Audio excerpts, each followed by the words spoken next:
Pues hola, buenas tardes a todos. Mi nombre, para los que no me conozcan, es Eva. Soy dietista nutricionista de ASOCEPA, Asociación de Celíacos, de la que hablaremos ahora, igual que de la enfermedad celíaca. Esta es nuestra primera actividad por el mes de celíaco, que corresponde a mayo. Así que ha sido un placer que nos hayan invitado este mes a estar aquí presentes. Y muchas gracias a ustedes por venir, que sé que tampoco la hora era muy buena, y muchas gracias por estar aquí. Sobre todo este mes del celíaco, estamos haciendo hincapié en somos celíacos no millonarios, ¿no? Como les hemos comentado. Pero una vez aquí es muy importante porque más del 50% de nuestros socios probablemente hayan sido diagnosticados y serán diagnosticados bajo este techo. Y qué importante es estar aquí, ¿no? Entonces, por eso también darle las gracias a mi compañera María Cabrera, que es trabajadora social, por la labor tan importante que está haciendo a nivel de incidencia política para nuestra enfermedad y nuestra patología. Y bueno, a Mari también, y como no, a mi compañero también de Junta Directiva, a Aarón Santana, presidente de ASOCEPA, también por sus aportaciones a la lucha y la causa. Pues nada, empezamos, ¿vale? La enfermedad celíaca y la dieta sin gluten, pero no sin antes pues presentarnos. ¿Qué es ASOCEPA? Pues somos una entidad, una ONG sin ánimo de lucro, que nace con el objetivo de mejorar la calidad de vida de las personas celíacas y conseguir su integración social, por lo que también es muy importante el tema de la restauración, ¿no? En nuestro caso. Estamos declarados como de utilidad pública y al ser pues, provincial también comprende no solo Gran Canaria, sino Lanzarote y Fuerteventura. ¿Y qué es la enfermedad celíaca? Pues es una enfermedad, una patología multisistémica con base autoinmune. Esto quiere decir no solamente afecta al sistema digestivo, también al dermatológico, al óseo, neurológico. Y base autoinmune porque es el sistema inmune el que trabaja, ¿no? y genera anticuerpos contra el gluten en nuestro intestino. Está provocada por la ingesta del gluten en individuos que están genéticamente predispuestos a padecer esta enfermedad. ¿Y qué produce? Pues hay una reacción inflamatoria a nivel intestinal y esto hace que los anticuerpos vayan atacando al intestino y las microvellosidades se van atrofiando. Y puede aparecer pues, otras patologías como malabsorción intestinal, anemias, etc. Como estaba comentando, cuando me refería a la celiaquía como una enfermedad autoinmune, el sistema inmunitario es una compleja red de células, tejidos y órganos que tiene la capacidad de reconocer agentes extraños y atacarlos de forma que protegen frente a distintos patógenos. Pero en este caso, la respuesta de este sistema no está correctamente regulado y ataca por error el propio tejido del cuerpo. En este caso, pues cuando reconoce el gluten como extraño y ataca el tejido, en este caso intestinal. Vale. Tradicionalmente, como les comentaba, se ha asociado al aparato digestivo, pero sin embargo pueden verse afectados otros órganos como la piel, provocando síntomas que llamamos extraintestinales. La enfermedad celíaca, su sintomatología es muy diversa. Durante las etapas de la vida pueden ser diferentes, dándose una o varias de estas sintomatologías. Durante la infancia pues cursa con diarreas crónicas, pérdida de apetito, distensión abdominal, pérdida de peso, una talla baja, irritabilidad o tristeza. Durante la adolescencia suelen cambiar la sintomatología, ¿no? Y suele ser una época en la que son más asintomáticos, entonces es difícil de diagnosticarles, pero bueno, también puede cursar con pérdida de apetito, fallo de crecimiento, retraso puberal, irregularidades menstruales en el caso de las chicas, y las heces son más pastosas, ya no aparece tanto la diarrea. En adultos pues suele cursar con anemias por falta de hierro, dolor abdominal, diarrea y gases, dolor de cabeza o cefaleas, colon irritable, infertilidad o abortos de repetición, osteoporosis, artritis reumatoide, ansiedad, depresión. Es muy común, bastante común, más de lo que piensan, detectar una enfermedad celíaca a partir de una dermatitis herpetiforme. Es también una enfermedad autoinmune, pequeñas ampollas similares a la urticaria que salen sobre todo en las articulaciones, codos, rodillas, nalga, espalda y nuca. El 90% de estas personas que tienen dermatitis herpetiforme van también a presentar lesiones vellositarias en el intestino.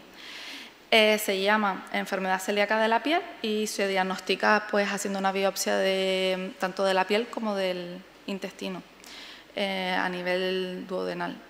El tratamiento pues con sulfonas y una dieta estricta sin gluten de por vida. Es curioso también, ¿no?, saber que hay la enfermedad celíaca, que no hay síntomas gastrointestinales y al final te ves que tienes que hacer una dieta sin gluten de por vida, ¿no?, como único tratamiento. Hay patologías relacionadas con el gluten. Vamos a hacer una diferenciación entre ellas. Primero empezamos por la alergia al trigo, que esto cursa como cualquier otra alergia, que pueda ser los frutos secos, manices, marisco, etcétera, ¿vale? Es una reactividad alterada frente a una sustancia que se ingiere, inhala o toca y la respuesta la provoca el sistema inmunitario. En este caso es lo que tiene de parecido a la enfermedad celíaca. ¿En qué se diferenciaría? Que las alergias no son genéticas, ¿no? Entonces hay una genética en la parte de la enfermedad celíaca. Y no hay complicaciones a largo plazo, es decir, puedes sufrir incluso una anafilaxia si tienes una reacción muy alérgica al producto que consumas o toques, pero no tienes problemas a largo plazo. En cuanto a la enfermedad celíaca, es lo que estamos hablando, una enfermedad sistémica con base autoinmune provocada por el gluten en prolaminas relacionadas en individuos que están genéticamente predispuestos. Hay una genética positiva en los haplotipos de Q2 y de Q8, ¿vale? Y siempre existe un daño intestinal. Sea sintomático o no, siempre va a haber un daño intestinal. Los síntomas más comunes son los dolores de cabeza, diarrea, gases, hinchazón. Puede no existir sintomatología, que siempre va a haber daño intestinal. Siempre va a haber complicaciones a largo plazo. Daño intestinal, cansancio, dermatitis herpetiforme, fallos de crecimiento, delgadez extrema, osteoporosis, úlceras o incluso cánceres digestivos si se sigue consumiendo gluten una vez tengamos el diagnóstico. Y luego está la sensibilidad al gluten no celíaca. Tiene la misma sintomatología que la enfermedad celíaca, pero no cursa con sistema inmune, es decir, no hay anticuerpos y tampoco hay genética positiva y no siempre tiene por qué haber daño intestinal. De hecho, es raro que haya daño intestinal. Entonces, es muy difícil de diagnosticar, que lo veremos ahora más adelante. Es en individuos que no presentan ni enfermedad celíaca ni alergia al trigo. El diagnóstico es complejo de establecer, pero se realiza una vez se descarta estas dos variantes y se observa una mejora con una dieta sin gluten estricta durante los 6 primeros meses. Actualmente pues, se investiga sus características y su origen, porque ahora mismo no se sabe mucho. Los estudios por ahora estiman que afecta entre un 0,6 y un 10% de la población, lo que es muchísimo. Entonces hay que seguir investigando sobre esto. No existe ninguna prueba específica, como les comentaba, entonces es por ensayo y error. Se descarta enfermedad celíaca, se descarta alergia al trigo, se empieza una dieta estricta sin gluten y durante 4 o 6 meses, si la sintomatología mejora, se vuelve a introducir el gluten y otra vez se vuelve a empeorar, es cuando se diagnostica. Siempre esto bajo la mano de un especialista, nunca hacerlo por su cuenta. Y esto lo decimos mucho en la asociación, que muchas personas pues empiezan esta dieta así y no está bien, porque luego puede estar escondiendo, ¿no?, una enfermedad celíaca y haber falsos negativos y tal. Entonces, en aras de no enmascararla, pues nunca empezar una dieta sin gluten, sin la supervisión de un especialista. Otra cosa relacionada con la enfermedad celíaca es la enfermedad celíaca refractaria. Es la menos común y a la vez la más grave dentro de la enfermedad celíaca. Es un cuadro crónico de síntomas malabsortivos y atrofia en las vellosidades, a pesar de estar con dieta sin gluten estricta por más de un año. No existe mejoría en síntomas ni se negativizan los anticuerpos, y antes de diagnosticarla pues hay que descartarla, hay que revisar exhaustivamente la dieta del paciente por si ha habido una transgresión que ha sido sin querer, ¿no? No todos los pacientes que no mejoran con la dieta sin gluten significa que tengan refractaria, sino que a veces pues, están cometiendo algún pequeño error. Muchas veces cuando son pequeños pues, no se dan cuenta y es en el comedor del cole, que están comiendo algún condimento y demás. Y nada, su incidencia es de menos del 1% de los diagnosticados con enfermedad celíaca, así que es muy, muy bajita. En cuanto a la enfermedad celíaca, pues puede desarrollarse a lo largo de toda la vida, como sabemos, no solo en la infancia. Afecta a individuos predispuestos genéticamente, tanto a niños como a adultos. Aproximadamente el 30% de la población tiene genética compatible con esta enfermedad, pero esto no quiere decir que vayan a debutar con ella ni a padecerla, ¿no? Se estima solo que entre un 1 y un 3% de la población europea la va a padecer. Es más frecuente en mujeres que en hombres, en una proporción de 2 mujeres cada un hombre. Y el diagnóstico de la enfermedad celíaca necesitas que estos 4 de estos 5 marcadores sean de alguna manera positivos. Primero que nada, que haya una sospecha clínica, una valoración de los síntomas y signos que presenta el paciente. Una serología para mirar los marcadores serológicos en sangre si están estos anticuerpos presentes, por lo menos 2 que sean positivos de los 3 que se suelen mirar. Una vez esto sea positivo, pues se pasa a hacer una biopsia duodenal, duodenal,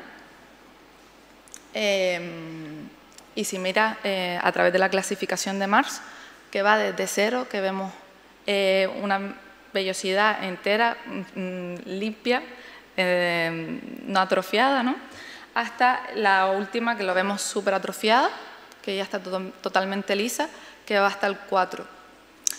Pues alrededor de un 2, en la escala de Mars, pues ya hay un desgaste significativo y compatibiliza con la enfermedad celíaca.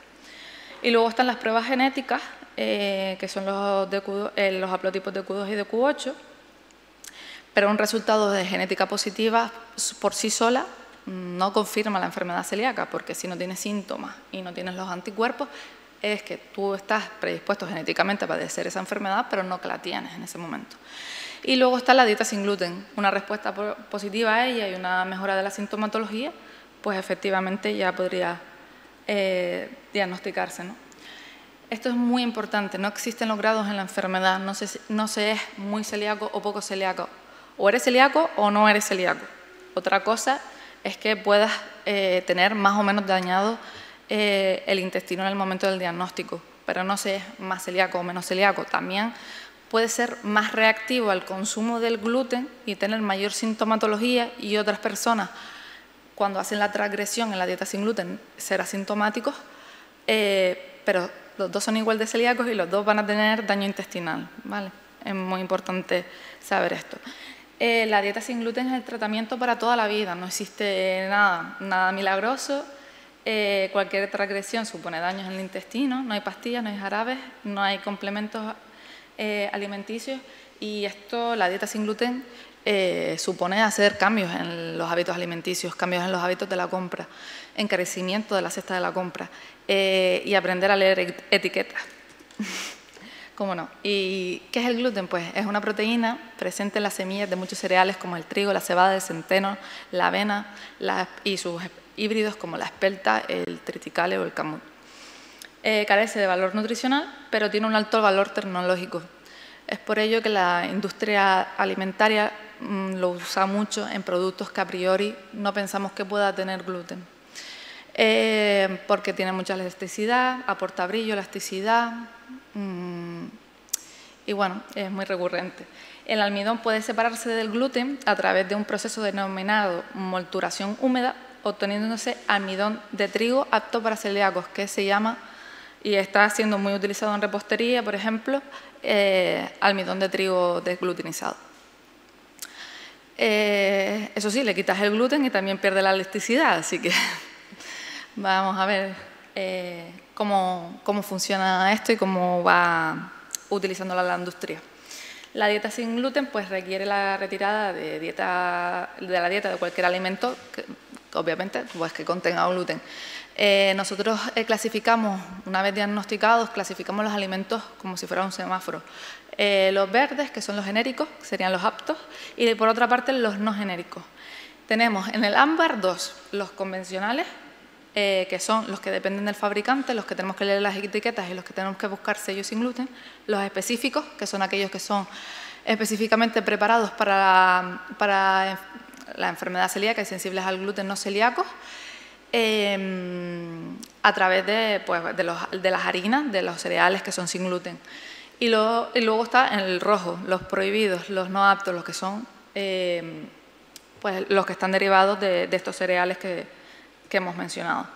La clasificación de los alimentos, como les comentaba, los genéricos, los que por su naturaleza no tienen gluten, los cereales sin gluten, millo, arroz, quinoa, mijo, sorgo, trigo sarraceno, todas las legumbres, todas las frutas, todas las carnes y pescados, las grasas animales y vegetales, verduras y hortalizas, huevos y lácteos.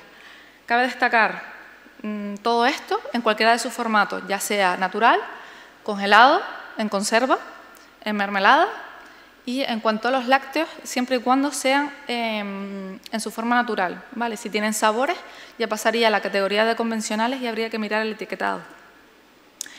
Estos serían los convencionales, los que pueden contener gluten. No tienen por qué, pero hay que asegurarse de que no contengan gluten. Es el caso de los embutidos, los aperitivos y encurtidos, salsas, especias, aunque luego hablaremos mejor del tema de las especias, los helados, las margarinas y aceites aromatizados, así como los productos lácteos que contengan sabores, los chocolates y la golosina. Los específicos, los que comentaba antes, los que están elaborados específicamente para personas celíacas o sensibles al gluten o con dietas sin gluten por alguna otra razón. Están hechos a partir de los cereales que son libres de gluten por naturaleza, arroz, millo, etc. Pasta, bollería, galletas, harinas, pan, pastelería, cervezas, pizza. Hoy en día, por suerte, no es como hace 20 años, podemos encontrar en cualquier sitio o acceder a cualquier obrador que está a nuestra mano para poder encontrar estos alimentos, aunque sea muchísimo más caro de lo que eran antes. Los no aptos, pues, por supuesto, todos los elaborados con cereales que tienen gluten, ¿vale? Y sus derivados. Hay excepciones en cuanto a los alimentos, como les comentaba antes, una de ellas es el almidón de trigo desglutinizado. La cerveza y la avena también son alimentos que comentamos que son de riesgo. En este caso, no solamente nos va a valer con una mención sin gluten, vamos a buscar el certificado de licencia europeo, que es el LS o la espiga barrada, que les enseñaré más adelante cuál es el símbolo, pero es importante de que estas tres cosas, porque la avena de por sí tiene gluten, el almidón de trigo de por sí tiene gluten, aunque sea desglutinizado, y la cerveza va a ser de cebada también. Lo que pasa es que por ciertos procesos tienen poco o nada de gluten. Entonces es importante, como son productos de riesgo, que estén certificados con el sello europeo, ¿vale? En cuanto a las lentejas, está habiendo mucha contaminación cruzada. Es una legumbre y como tal, pues no tiene gluten, ¿no? Es genérico. Pero sobre todo en las secas está habiendo mucha contaminación porque el grano de lentejas es igual al grano de trigo. Entonces las máquinas no son capaces de separarlas y hay que mondarlas como se hacía antes, mondarlas hasta 3 veces, mirar bien y separar, y luego ya se pueden consumir, ¿vale? Pero hay que tener cuidado con el tema de las lentejas. Y en cuanto a las especias, pues les comento, las especias de por sí no tienen gluten siempre que estén en su formato original, las vamos a considerar genéricas, ¿vale? Ya sea en grano, en hoja, en hebra, en rama, en vaina, las vamos a considerar genéricas, así como la sal, vinagre, el aceite, etc. ¿Qué pasa?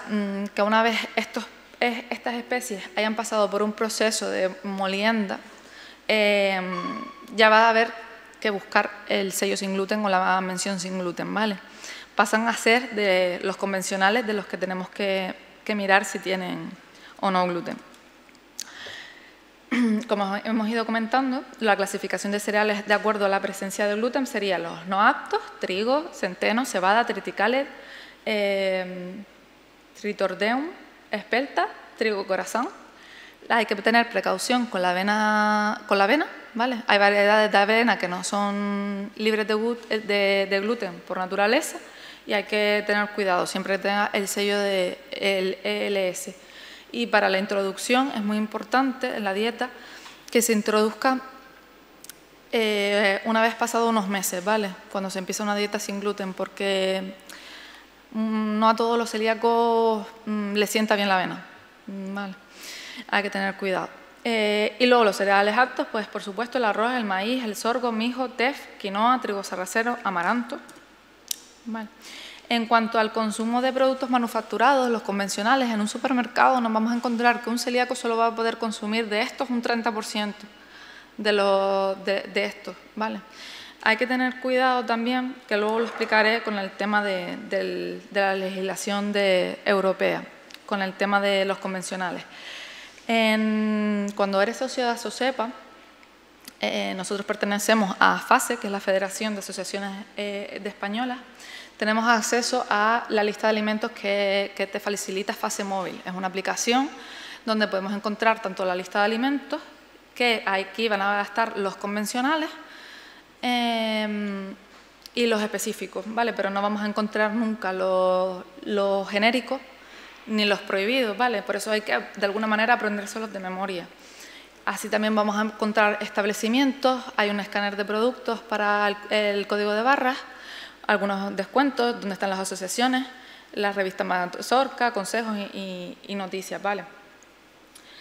Esto que esté en la lista de alimentos nos da una seguridad extra, ¿vale? No solo un sin gluten, sino que también ha pasado una auditoría externa a la propia empresa, a los propios fabricantes, que en este caso es de FASE, ¿vale? Entonces hay un control externo y el objetivo del producto, pues se mira las fichas técnicas, el certificado de materias primas y las analíticas de ausencia de gluten en el proceso final. Los productos que aparecen en este listado contienen menos de 20 miligramos de gluten por kilogramo de peso, lo que llamaremos 20 partes por millón. Es decir, la ley te permite etiquetar un producto como sin gluten si tiene menos de 20 partes por millón de gluten. Siempre va a tener un poco de gluten o puede tener un poco de gluten, por lo que siempre aconsejamos basar la dieta sin gluten, sobre todo al principio, en productos genéricos y no tanto en los convencionales, porque puede contener un poco de gluten, pero no hace, a unos niveles en los que no hace daño al intestino, pero si vamos ingiriendo más de 20 partes por millón y basamos nuestra alimentación en los productos convencionales, al final van a ser 5 de esto, 2 de esto, 3 de esto, tal, y al final pues estamos consumiendo muchísimos más de 20 partes por millón al día de gluten, lo que sí puede generar daño, ¿vale? En cuanto a la legislación, lo que le comentaba antes, Reglamento 1169 de 2011, Declaración Obligatoria de Alérgenos. El gluten está entre los 12, creo que son, obligatorios, de obligado cumplimiento y obligada declaración. Y luego está el Reglamento 828 de 2014, que no es del todo obligatorio el mencionar las trazas, ¿vale? Por eso hay que tener cuidado y siempre buscar la mención sin gluten. Sin gluten solo para productos que contengan menos de 20 partes por millón de gluten, lo que comentamos antes, y luego también este reglamento permite etiquetar como muy bajo en gluten, que el contenido de gluten muy bajo es menos de 100 partes por millón en el producto final.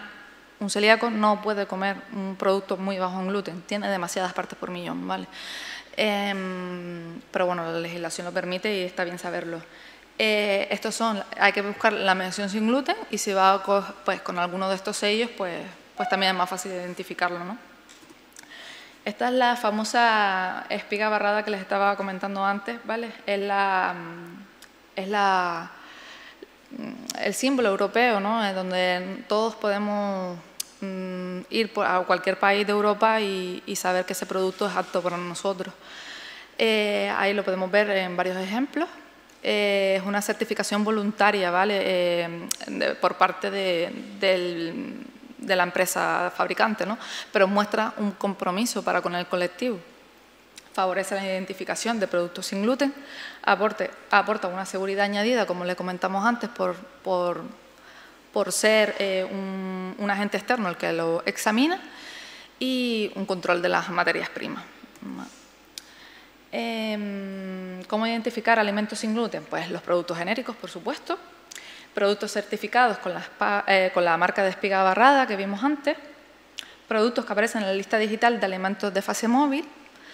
Estos no siempre tienen la mención sin gluten, pero sí han estado expuestos en las analíticas. Vale. Como por ejemplo, se me ocurren unas aceitunas que escaneé el otro día en un supermercado que empieza por M.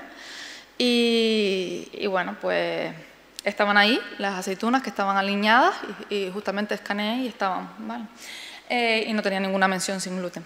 Productos en los que aparece la mención sin gluten, que cumplen con el reglamento 828, y productos en los que entre sus ingredientes no aparezca el gluten ni cereales que lo puedan contener, por supuesto. ¿Y qué es el contacto cruzado? El contacto cruzado ocurre cuando un alimento que no contiene gluten, como un alimento genérico, como puede ser verduras o carne, entra en contacto con alguno que sí contiene gluten.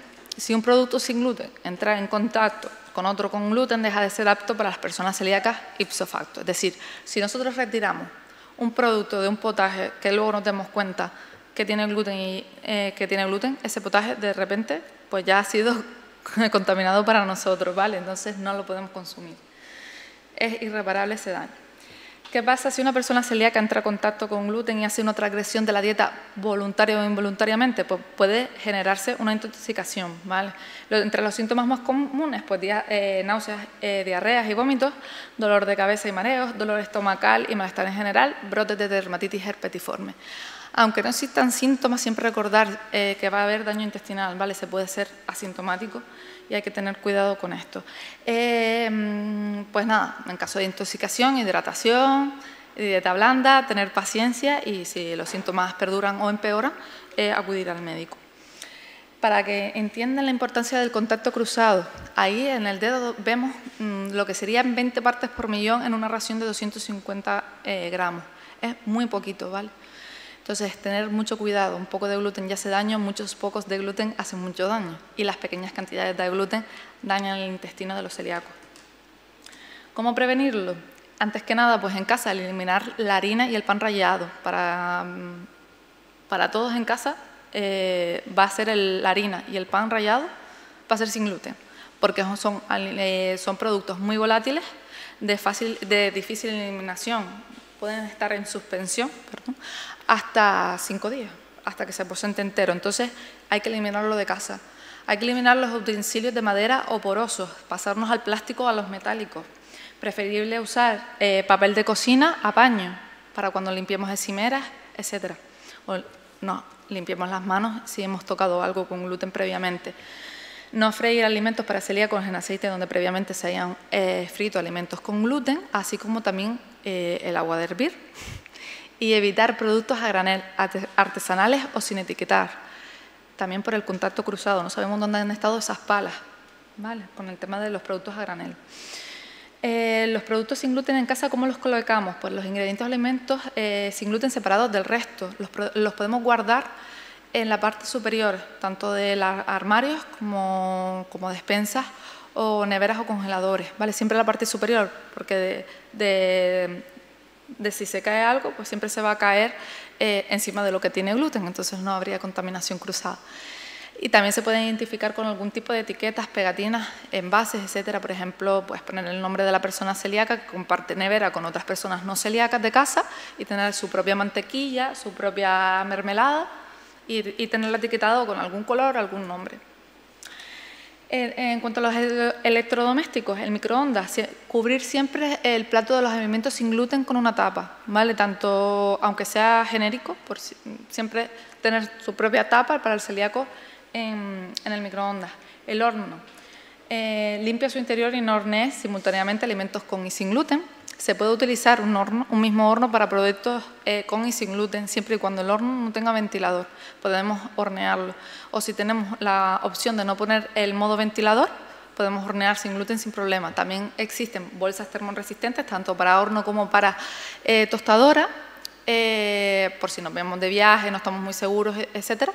Pero dentro de casa, lo ideal es eso, pues tener un horno sin función de ventilación y donde las migas no puedan revolotear y no haya contacto cruzado.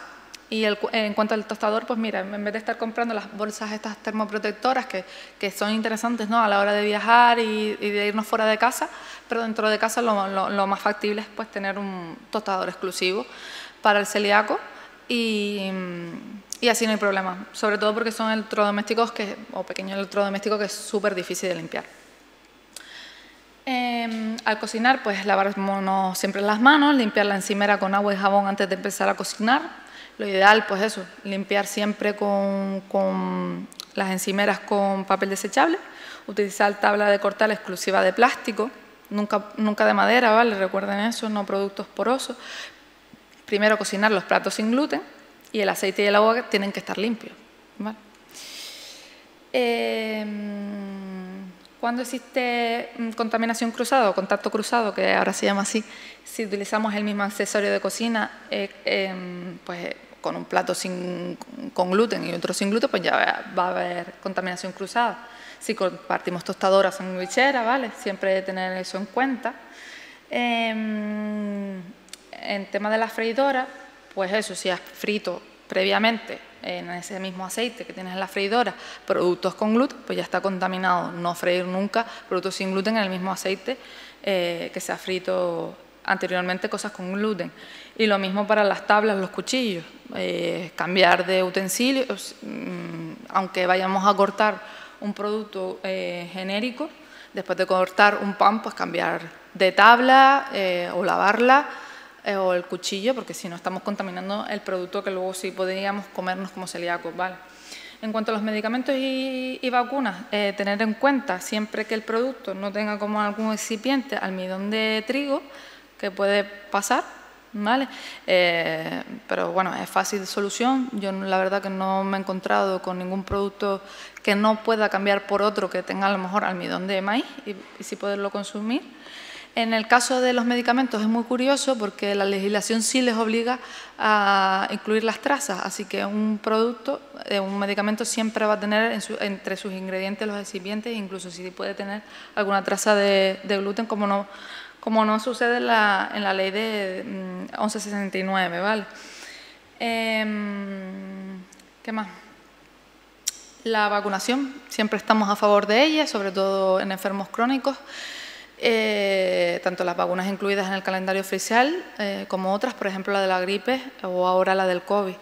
Como celíacos estamos con una enfermedad autoinmune y estamos en la lista de personas como de riesgo para, por ejemplo, la gripe y el COVID. Y nosotros siempre hacemos recuerdo a nuestros socios que cuando empiece la campaña de vacunación pues no dejen de hacerlo, que es importante para nosotros y para toda la población. En el CIMA, en la Agencia Española del Medicamento, podemos encontrar un apartado con medicamentos y gluten, si nos queremos quedar más tranquilos sobre esto. En cuanto a la cosmética, pues es una sustancia destinada a ser puesta en contacto con partes superficiales del cuerpo humano, como dientes u mucosas, con el fin de limpiar, perfumar, modificar su aspecto u olor o proteger. Hay que tener ingredientes a vigilar: las gliadinas, proteínas hidrolizadas, proteínas vegetales, extractos de grano, extractos de malta hidrolizadas, complejos péptidos, harinas o almidones. No hay estudios que revelen que el contacto del gluten con la piel pueda desencadenar algún tipo de reacción, pero ya que reaccionamos al gluten, los celíacos, una vez llega al intestino. O sea, dermatológicamente no vamos a reaccionar a él. Pero bueno, no está de más tener cuidado por si toca mucosas, ¿no? Pues en la piel y las mucosas también hay linfocitos, y teniendo en cuenta que estamos hablando de sustancias que se aplican y se dejan sobre la piel, hay que tener precaución, sin más, pero tampoco volvernos muy paranoicos, ¿vale? En cuanto al material escolar, esto es importante. Los niños en edad escolar, los padres están preocupados por el tema del material como plastilina o témperas, ¿vale? Las hay, algunas, pero hay. Y los niños pues sabemos que experimentan y esto forma parte de sus procesos de aprendizaje, pero es muy importante enseñarles que este tipo de productos pues no se comen y que han de lavarse las manos después de jugar con ellos.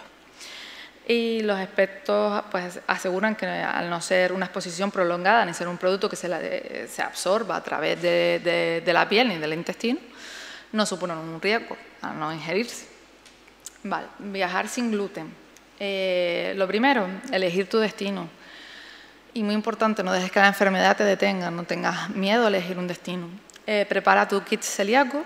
Esto es de primero de celíaco. El bolso de un celíaco siempre tiene frutos secos, fruta deshidratada, un plátano por ahí también. Siempre vamos con un pan debajo del brazo por si acaso. Y esto pues lo mismo a la hora de ir de viaje, ¿vale? Organízate, infórmate, contacta con las asociaciones del lugar a donde vas a visitar. ¿Dónde encuentras esa información? Pues tanto en la web de FASE como en la de AOEX, que es la Asociación Europea de Asociaciones de Celíacos, ¿vale? Y hay un directorio acerca de eso. Hay aplicaciones y webs de las asociaciones del país a visitar. En este caso nosotros, por ejemplo, en FASE, en España pues tenemos como un Google Maps lleno de restaurantes a través de toda España, de los restaurantes tanto de cadenas alimentarias como de pequeños restaurantes asesorados por otras asociaciones y que es seguro comer allí sin gluten, ¿vale? Y después también está la página TravelNet de CIE, que es creo que la comunidad de jóvenes europeos, ¿verdad? Además de, antes de salir de casa, aprende a aplicar en el idioma al país en el que visitas en qué consiste tu enfermedad. Hay explicaciones en diferentes idiomas de la enfermedad celíaca en el apartado recién diagnosticados en la web de celíacos.org, que es la web de FASE. Busca también de antemano dónde hacer la compra y buscar restaurantes y sitios donde comer que estén cercanos a tu lugar donde te alojes, ¿no? En restauración, el proyecto FASE de restauración, los podemos identificar por esta pegatina, ¿vale? Verificación en la elaboración de los platos sin gluten, mayor tranquilidad y seguridad para los pacientes celíacos, formación al personal implicado en la manipulación de los platos, tanto quien elabora como quien los lleva a la mesa, revisión de fichas técnicas de los ingredientes utilizados, adaptación del protocolo de elaboración de los platos en caso de ser necesario, seguimiento y gestión de incidencias y reclamaciones. Esto no solo lo hace, bueno, es un proyecto de FASE, ¿no? Pero que hacemos las propias asociaciones, en este caso SOSEPA como Asociación de la Provincia de Las Palmas, pues tenemos este proyecto de restauración y visitamos los locales y vemos que todo este protocolo se sigue y proponemos a los restaurantes que sean nuestros socios colaboradores para que nuestros socios puedan ir de forma segura a comer a sitios que estén asesorados y vigilados por nosotros, ¿no? ¿Qué hacer con la gestión de incidencias en caso de una intoxicación en un restaurante? Pues depende un poco si está asesorado por FASE o no. Si se trata de un restaurante asesorado, pues bueno, nos informan si pueden ser con fotos o tickets o lo que sea, pues mejor. Nos informan y nosotros pues nos pondremos en contacto con el local a ver qué ha pasado, ¿no? Si se trata de un restaurante que no está asesorado por FASE o por una de las asociaciones, pues nos pondremos en contacto con el establecimiento. También se puede recurrir a la oficina del consumidor, por supuesto. Y una vez recogidos los datos, pues se tratará de dar respuesta a la persona afectada, pedir disculpas y pedir información al establecimiento, por supuesto, tratar de averiguar por qué ha sucedido un error, diseñar las acciones de corrección, tanto si es con nuevas formaciones, guías de acción rápida, e implantarla, ¿no? en el local y contactar al afectado con la respuesta del establecimiento. El objetivo pues, es mejorar gracias a las incidencias y que no vuelvan a suceder. Y bueno, siempre decimos que este tipo de quejas no se publiquen en redes sociales porque cuesta muy poco dar mala imagen y muy mucho quitársela, ¿no? Entonces, por el bien del colectivo, porque puede ser perjudicial para todos, ¿no? Que no solo ese restaurante coja miedo, sino que otros como ellos digan, no, como a este le pasó no sé qué y le pusieron una multa por tal, pues ya no me quiero hacer socio. Entonces nos perjudica todo el colectivo, ¿no? Vale. Entonces, bueno, el propio restaurante, el mal asesoramiento, gestión, pues eso, tratamos de solventarlo hablando con el restaurante, ¿vale? Porque menos restaurantes con convenio, con asociaciones o con FASE, pues es un problema y perjudica al colectivo celíaco, ¿vale? ¿Qué hacemos, por ejemplo, en Asocepa? Trabajamos con la industria para lograr la certificación de productos, incluirlos en la lista digital de alimentos. Ampliamos y reforzamos los proyectos de restauración para sumar cada vez más establecimientos a la lista y además que estos que estén mejor formados, ¿vale? Fortalecemos la seguridad alimentaria de los pacientes en cualquier ámbito. Realizamos acción de incidencia política para seguir eliminando las barreras que afectan a nuestro colectivo, o al menos lo intentamos. Destinamos recursos a proyectos de investigación y apoyamos a los grupos centrados en el estudio de la enfermedad celíaca, gracias a los socios que forman parte de la asociación. Contribuimos a la formación de profesionales sanitarios en enfermedad celíaca y dieta sin gluten siempre que se nos pida. Realizamos proyectos de sensibilización para la población en general sobre la enfermedad celíaca y la dieta sin gluten. Promovemos el rol del paciente activo, el autocuidado y la responsabilidad colectiva. Organizamos actividades dirigidas al paciente celíaco y a su familia. ¿Y por qué es importante el asociacionismo? ¿Por qué asociarse a Asocepa en este caso? Aprender a una dieta sin gluten, aprender a hacer una dieta sin gluten, nuestros voluntarios nutricionistas podrán ayudarte a aprender a realizar correctamente una dieta sin gluten. Resolvemos tus dudas en cualquier momento por WhatsApp, a través de Instagram, lo que prefieras. Telefónicamente nos mandas una foto de un producto y enseguida te resolvemos. Y si no te lo sabemos resolver, preguntamos a FASE, a la propia industria, a quien haga falta para resolver las dudas. Recibes información mensual sobre la enfermedad celíaca. ¿Vale? Acceso a la aplicación esta de FASE Móvil, donde puedes encontrar la lista de alimentos digital. Te sientes parte de un grupo, ¿vale? Conoces a otros pacientes y compartes experiencias y además pues formas parte del movimiento celíaco que llamamos nosotros y que este mes pues bueno, somos celíacos no millonarios. Participa en todo tipo de planes, desde las asociaciones pues organizamos talleres como Taller del Pan, que tendremos este mes de mayo también por el mes de la enfermedad celíaca, excursiones o también hacemos reuniones como el 25 de mayo, que hacemos una reunión de socios donde comeremos y beberemos y hacemos sorteos y cosas.